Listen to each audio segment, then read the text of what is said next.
Subscribe करें और देखें एक दिल दहला देने वाली हॉरर स्टोरी।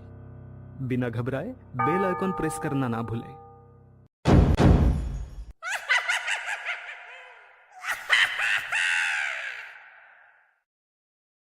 इस कहानी की लेखिका है विनीता मोहता। देर रात ठंड के मौसम में बारिश की जैसी आंधी चलने से मुकुल परेशान हो उठा। एक और रजनी को लेबर पेन और दूसरी ओर इतनी तेज तूफान। उसे समझ ही नहीं आ रहा था कि कैसे वो रजनी को हॉस्पिटल लेकर जाए। जैसे तैसे उसने कार निकाली, अपनी बाहों का सहारा लेकर रजनी को कार में बिठाया ही था और खुद ड्राइविंग सीट पर बैठकर कार चालू करी तो आंगन में लगा हुआ पीपल का पेड़ भड़बड़ा कर गिर गया। रजनी की शादी को 5 साल हो चुके थे। पति और पत्नी दोनों की मेडिकल रिपोर्ट नॉर्मल थी। उसके बावजूद भी रजनी को मां बनने का सुख नसीब नहीं हो रहा था। देखिए, आपकी सारी रिपोर्ट नॉर्मल है। कई बार मेंटल स्ट्रेस के कारण भी प्रेगनेंसी कंसीव करने में प्रॉब्लम होती है। खासकर वर्किंग कपल तो अक्सर इस परेशानी का सामना करते हैं। मेरा ये मानना है कि यदि आप सच में अपनी फैमिली को बढ़ाने के बारे में सोच रहे हैं तो आपको कुछ समय अपने मेंटल स्ट्रेस को छोड़ना होगा। आप लोग लंबी वेकेशन पर कहीं चले जाइए और मेरी माने तो रजनी जी, आप अभी अपनी जॉब से छुट्टी ले लीजिए, क्योंकि डिलीवरी के बाद भी आपके बच्चे को आपकी ज्यादा जरूरत होगी। डॉक्टर की सारी बातें सुनकर जब रजनी और मुकुल घर लौटे तो दोनों विचार कर रहे थे कि अब क्या किया जाए। रजनी, अगर तुम जॉब छोड़ दोगी तो हमारे घर की ईएमआई और बाकी सब खर्चों का क्या होगा? हमारे पास जो सेविंग्स है वो तो हमने आगे के लिए बचा रखी है। मुकुल, हम लोग ये सब क्यों कर रहे हैं? ताकि हमारे आने वाली पीढ़ी सुखी हो सके।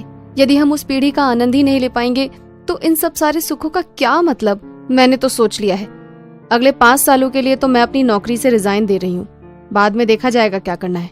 मैंने नेट पर सर्च किया है, तुम अपनी कंपनी के लिए पुणे ऑफिस के लिए अप्लाई कर देना। हफ्ते में 3 दिन तुम लोनावला में रहकर वर्क फ्रॉम होम कर सकते हो और बाकी 3 दिन पुणे रहकर अपना काम मैनेज कर लेना। अब कुछ समय के लिए हम लोग वहीं शिफ्ट हो जाएंगे। रजनी की बात मानकर मुकुल लोनावला शिफ्ट होने के लिए मान गया। लोनावला में एक छोटा सा फ्लैट किराए पर लेकर दोनों हस्बैंड वाइफ अपनी जिंदगी में आने वाली खुशियों का इंतजार करने लगे। रजनी के फ्लैट से थोड़ी सी दूर पर एक वीरान सा बंगला था। जब भी रजनी उस बंगले के सामने से निकलती उसे ऐसा लगता मानो बंगले से उसका कोई पुराना नाता हो। बंगले के चारों ओर बगीचा उस बंगले की खूबसूरती को और बढ़ा देता था। रजनी सोचने लगी कि काश इस घर में रह पाती। उसने मुकुल से उस बंगले के बारे में बात की तो मुकुल ने कहा, अरे बड़े बंगले में रहने का किराया भी ज्यादा होगा, अभी हम उसे अफोर्ड नहीं कर पाएंगे। मगर रजनी का मन तो उस बंगले में रहने का हो गया था। जब भी उस बंगले के सामने से निकलती तो उसे ऐसा लगता जैसे कोई उसे आवाज दे रहा है। एक दिन देर रात को जब वो वॉक कर रही थी तब उस बंगले के सामने अचानक वो ठोकर लगकर गिर गई। तभी सामने से एक बुजुर्ग आदमी आया और उसे उठाकर बोला, अरे ध्यान से बेटा, कहीं चोट तो नहीं लगी? अरे नहीं नहीं सर, मैं ठीक हूँ। वह बुजुर्ग रजनी को सहारा देकर उस बंगले के अंदर ले गया। रजनी के लिए तो ये मानो एक ख्वाब के पूरे होने के जैसा था। बंगला जितना बाहर से खूबसूरत था, अंदर से भी उतना ही सुंदर था। बंगले के अंदर जाकर रजनी ने मुकुल को फोन लगाया। बातों ही बातों में उसने बंगले के मालिक से वहां रहने का अपना मन का जिक्र किया। अरे वाह, आप इस बंगले में रहना चाहती हैं? मैं खुद इस बंगले के लिए किराएदार ढूंढ रहा था। किराएदार? लेकिन क्यों? क्योंकि मैं यहाँ नहीं रहता। रजनी और मिस्टर शाह बात कर रहे थे, तब तक मुकुल भी वहां आ गया। मुकुल, क्यों ना हम लोग ये बंगला किराए पर ले लें? रजनी, फिर वही बात, कैसे समझाऊं तुमको? यदि आप इस बंगले में रहना चाहते हैं तो आप रह सकते हैं। मुझे तो किराए पर देना है ताकि इसकी देखभाल हो सके। देखिए, हम इसका किराया नहीं दे पाएंगे। अरे, जो किराया आप अभी अपने फ्लैट को दे रहे हैं वही मुझे इसके लिए भी मंजूर होगा। मिस्टर शाह की बात सुनकर तो रजनी के पैर जमीन पर नहीं टिक रहे थे। ना जाने क्या आकर्षण था जो वो इस बंगले की ओर आकर्षित हुए जा रही थी। जैसे जैसे वो इस बंगले की चीजों को हाथ लगा रही थी, उसका लगाव इस बंगले की ओर बढ़ता जा रहा था। अचानक उसे महसूस हुआ कि उसके पीछे से कोई साया निकला, मगर उसने अपनी खुशी में इस बात को इग्नोर कर दिया। रजनी और मुकुल दोनों इस बंगले में शिफ्ट हो गए। अब किसी को भी इस बंगले के बारे में बताता तो लोग इसे आश्चर्य से देखते, मानो उन्होंने दुनिया का 8वां अजूबा देख लिया हो। कुछ दिन तो अच्छी तरह बीते, मगर उसके बाद रजनी को अक्सर महसूस होता कि कोई एक लड़का उसके सपनों में आकर रोता है और अपनी मुक्ति की गुहार करता है। माँ, मुझे बचा लो, प्लीज बचा लो। लड़के के शरीर पर कई सारे चोट के निशान थे। घर पर भी उसे महसूस होता कि कोई हर वक्त उसके आसपास मौजूद रहता है। रजनी ने जब ये सपना मुकुल को सुनाया तो मुकुल ने कहा, खाली दिमाग बैठी रहती हो ना, इसलिए शायद तुम्हें इस तरह के सपने आ रहे हैं। क्यों ना कुछ अच्छी किताबें पढ़ना शुरू करो, ताकि तुम्हारा ध्यान भी डाइवर्ट हो और जिस काम के लिए हम यहाँ आए हैं उसमें भी मदद मिल सके। रजनी कुछ किताबें ढूंढने लगी, तभी उसके हाथ में अपनी सास की दी हुई भागवत जी आई। यही किताब ठीक रहेगी, क्योंकि मम्मी जी ने कहा था कि जीवन में कभी भी कोई परेशानी हो तो इस किताब में उसका हल जरूर मिल जाएगा। रजनी अब नियम से भागवत जी का पाठ करने लगी। 7 पाठ करने में उसे 7 दिन लगे। 7 दिन पूजा का जल उसने पीपल के पेड़ के नीचे विसर्जित किया। 7 दिन की पूजा खत्म होते ही उसे अपने भीतर एक हलचल महसूस होने लगी। डॉक्टर को दिखाया तो उसकी खुशी का ठिकाना नहीं था। रजनी मां बनने वाली थी। अब तो मुकुल उसका और ज्यादा ध्यान रखता। वह लड़का जो अक्सर उसे परेशान नजर आता था, अब शांत भाव से उसकी ओर देखता था। रजनी के मन में उसके प्रति ममता का भाव जागृत हो गया। वह उसे अक्सर दुलारती रहती। मुकुल को समझ नहीं आ रहा था कि रजनी के बदले हुए व्यवहार के पीछे क्या वजह है। वह खुश था कि रजनी अपने जीवन की सबसे बड़ी खुशी पाकर खुश है। धीरे धीरे दिन बीत रहे थे। अब मुकुल के मम्मी पापा भी वहीं पर आकर रहने लगे। आखिर वो दिन आ ही गया जब रजनी को लेबर पेन शुरू हो गया। देर रात ठंड के मौसम में बारिश के जैसी आंधी चलने से मुकुल परेशान हो उठा।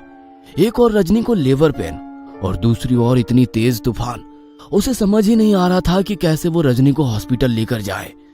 जैसे तैसे उसने कार निकाली। अपनी बाहों का सहारा देकर रजनी को कार में बिठाया ही था और खुद ड्राइविंग सीट पर बैठकर कार चालू करी तो आंगन में लगा हुआ पीपल का पेड़ भरभरा कर गिर गया। पीपल का पेड़ गिरने से जो अपशगुन हुआ, उससे मुकुल की माँ का दिल घबरा गया। ये शुभ मौके पर इतना बड़ा अपशकुन कैसे हो गया? पीपल का पेड़ गिरना अच्छा नहीं होता। मेरा दिल घबरा रहा है। सब कुछ अच्छे से तो हो जाएगा ना? मुकुल भी अंदर से डरा हुआ था, मगर माँ को समझाते हुए बोला, माँ आप फिक्र मत करो, सब अच्छे से हो जाएगा। भगवान ने इतने दिनों के बाद हमें खुशी दी है तो वो इतना निष्ठुर नहीं होगा कि हमसे हमारी खुशियां छीने। अभी ये सोचने का वक्त नहीं है माँ। रजनी की परेशानी मुझसे देखी नहीं जा रही है। चलिए इसे लेकर हॉस्पिटल चलते हैं। रजनी सारी रात लेबर पेन से गुजरती रही, मगर डॉक्टर की लाख कोशिशों के बावजूद भी डिलीवरी नहीं हुई। मिस्टर मुकुल, आपकी पत्नी काफी देर से लेबर पेन में है, मगर अभी तक डिलीवरी नहीं हुई। हमें ऑपरेशन करना होगा। अरे ऑपरेशन से बच्चा कमजोर रह जाता है। प्लीज डॉक्टर, आप कुछ समय और वेट कीजिए, शायद नॉर्मल डिलीवरी हो जाए। देखिए मैडम, रजनी जी काफी देर से लेबर पेन होने के कारण थक चुकी हैं। हम कोई और रिस्क नहीं ले सकते। ऑपरेशन करना ही होगा। देखिए मैं अभी किसी काम से घर जा रहा हूँ, अब थोड़ी देर और वेट कर लीजिए, फिर ऑपरेशन तो करना है ही। डॉक्टर से बोलकर मुकुल अपने घर आ गया। घर पर पीपल के पेड़ की सफाई करने के लिए मजदूरों को बुलाया। पीपल के पेड़ के नीचे एक कंकाल निकला।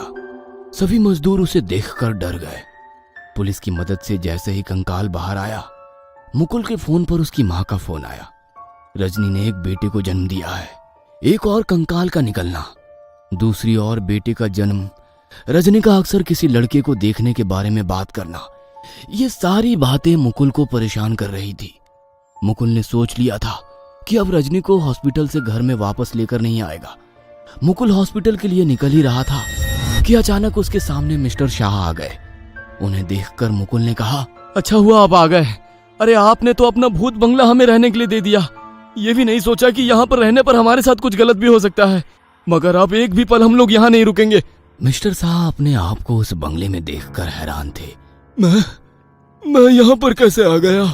मैं तो पुणे जाने के लिए निकला था, तो फिर मेरी गाड़ी अपने आप लोनावला की ओर कैसे आ गई?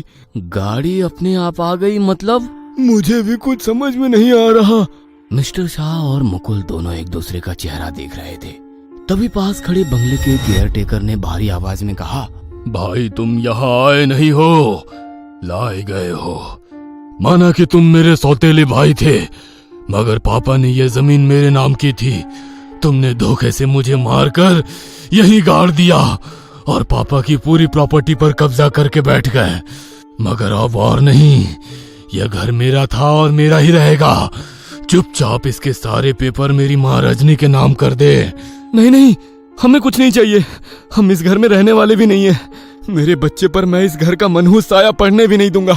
तुम्हें डरने की जरूरत नहीं है। ये प्रॉपर्टी अब सही हाथों में रहेगी। मेरे कंकाल का अंतिम संस्कार जरूर कर देना। पुलिस के सामने मिस्टर शाह ने अपना जुर्म कबूल किया और सारी प्रॉपर्टी रजनी के नाम करके खुद जेल चले गए। रजनी को इस घर से विशेष लगाव हो गया था। अब वो लोनावला छोड़कर वापस मुंबई जाने को तैयार नहीं थी। मुकुल ने रजनी को ये सारी बातें कभी नहीं बताई। उनका बेटा भी अब 5 वर्षों का हो गया था। सब कुछ अच्छे से चल रहा था। अचानक एक दिन स्टोर रूम की सफाई के समय मुकुल के हाथ एक तस्वीर लगी जो रजनी और उसके बेटे की थी, मगर तस्वीर पर तारीख 50 वर्ष पहले की डाली थी। मुकुल को समझ आ गया कि क्यों रजनी को लगता था कि इस घर से उसका कोई नाता है।